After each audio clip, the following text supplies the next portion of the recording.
page, chers auditeurs, chères auditrices. Eh bien, cette semaine, les Antachem, la paracha de Bo, Baruch She'erianu, on est enfin arrivé à la paracha de Bo, et dans cette paracha, eh bien, nous pouvons rencontrer trois thèmes essentiels. Le premier, eh bien, c'est comme le nom de la paracha l'indique, les trois dernières makot, les trois dernières plaies des 10 plaies d'Égypte. Deuxième thème, c'est le thème des mitzvot en rapport avec la sortie d'Égypte. Et troisième thème, eh bien, c'est la sortie d'Égypte elle-même. Notre paracha relate de la sortie d'Égypte. Et sur chacun de ces trois thèmes, eh bien, on peut poser sur chacun de ces thèmes une question très importante.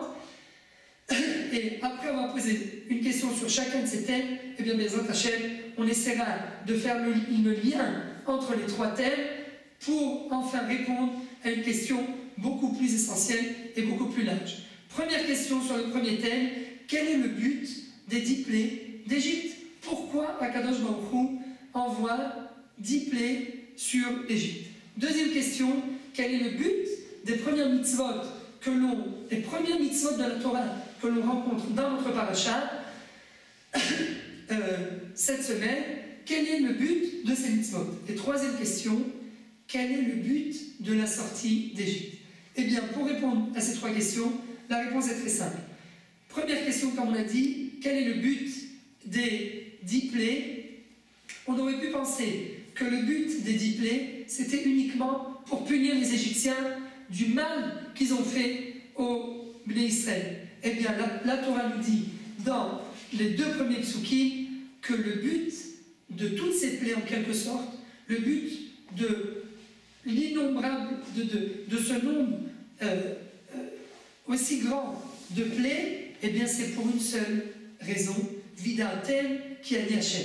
Le but de ces plaies, c'est pour que nous, le Ham Israël, on comprenne qui est Akadosh Baruch Hu, pour qu'on comprenne qu'Akadosh Baruch Hu est le maître du monde, aussi bien dans le ciel que sur terre, dans la mer, sur les hommes. Il sait même faire la distinction entre les Égyptiens et les Juifs. C'est pas le meilleur, le plus puissant de tous, c'est pas le maître du monde. Eh bien, c'est ça le but de ces 10 plaies. Akadosh Baruch Hu envoie ces 10 plaies sur les Égyptiens pour que nous, en tant que Juifs, nous puissions prendre conscience qu'Akadosh Baruch Hu nous a véritablement choisis, qu'il attend de nous qu'on découvre son nom. Deuxième question qu'on a posée, quel est le but de toutes les mitzvot qu'Akadosh Baruch Hu nous ordonne dans cette paracha? Il y a la paracha de Kiddush HaKodesh, de sanctifier la lune. Il y a la mitzvah de faire le Korban Pessah le 14. Donc pour faire le Korban Pessah, eh bien, il faut lui faire la shrita. Il y a la mitzvah de quelle façon on doit consommer ce Korban Pessah. En détail, la Torah nous détaille comment faut-il consommer ce Korban. Et bien sûr, la mitzvah des matzot, Ba'er Torah matzot. Et enfin, par rapport à la sortie d'Égypte, il y a la mitzvah de se rappeler de la sortie d'Égypte. Donc tout ça, c'est en quelque sorte toutes les mitzvot qu'Akadosh Baruch Hu nous a ordonnées dans notre paracha. Et la question qu'on a posée, quel est le but de ces mitzvot? Eh bien la réponse est très simple. Le but de toutes ces mitzvot, c'est en fait d'accepter sur nous le joug divin. De quelle façon on peut accepter sur nous le joug divin? Eh bien, quand le peuple juif sanctifie la lune une fois par mois, eh bien, il prend conscience que le temps nous appartient. Et ça, c'est toute la différence avec un esclave. Un esclave n'est pas propriétaire de son temps.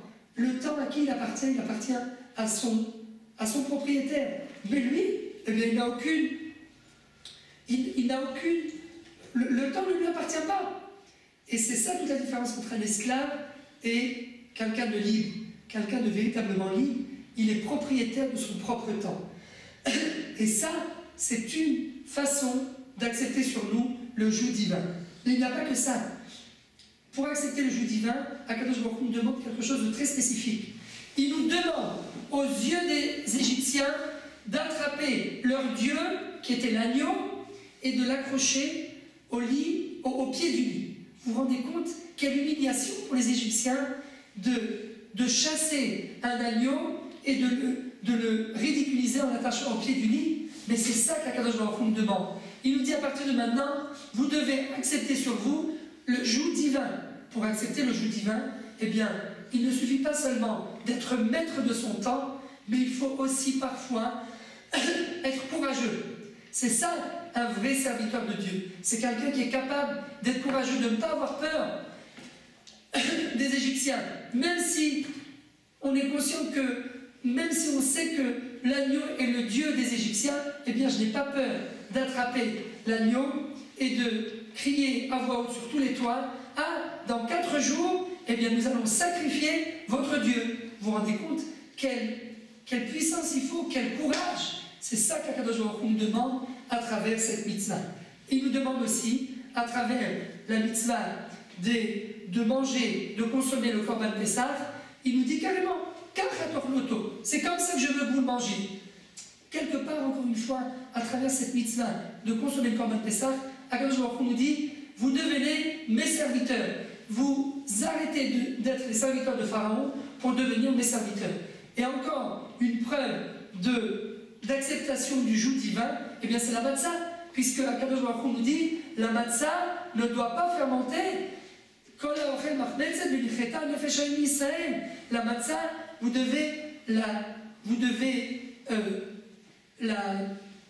la surveiller pour ne pas qu'elle fermente.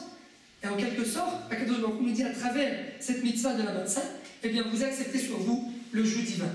Et donc, encore une fois, le but de ces mitzvot, eh bien c'est d'accepter sur nous le joug divin et de devenir les serviteurs d'Akadosh Baruch Hu. Et le troisième thème, c'est la sortie d'Égypte. On a posé comme question, quel est le but de cette sortie? Eh bien la réponse est très simple. Le but de la sortie d'Égypte, comme son nom l'indique, c'est de sortir de l'impureté d'Égypte, de cette touma qu'est l'Égypte, de toute la mentalité égyptienne de l'époque, qui était quelque chose c'était une mentalité animale. Akadosh Baruch Hu nous dit, attention, si vous voulez vraiment devenir mes serviteurs, si vous voulez vraiment accepter sur vous le joug divin, eh bien il ne suffit pas seulement d'accepter le joug divin. Encore faut-il s'éloigner de l'impureté. Et en quelque sorte, pour véritablement se sortir de l'esclavage d'Égypte, eh bien, il faut passer par ces 3 thèmes.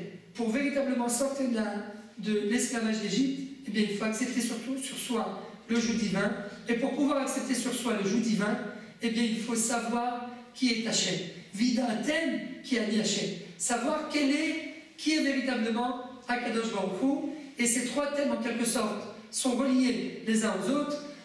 C'est en reconnaissant l'existence d'Hachem qu'un homme peut se conditionner et prendre sur lui le joug divin, et c'est en prenant sur lui le joug divin qu'il peut arriver véritablement à s'extraire de la mentalité égyptienne, de la mentalité occidentale aujourd'hui, pour véritablement devenir libre.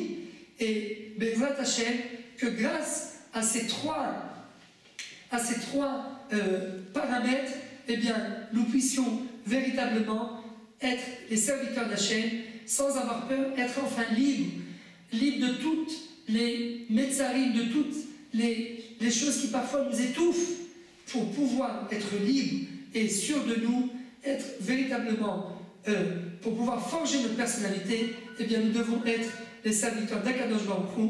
Et Bezrat Hachem, qu'Akadosh Baruch Hu nous donne la possibilité d'être véritablement ses serviteurs, et grâce à cela nous pourrons venir et dire à Akadosh Baruch Hu, Ribono Shel Olam, nous avons pris sur nous ton joug, nous avons accompli ta volonté, maintenant c'est à toi de réaliser tes promesses et de nous envoyer Bezrat Hachem, le Mashiach Tzidkenu B'Imra V'Yameinu Amen Ken Yehi Ratzon.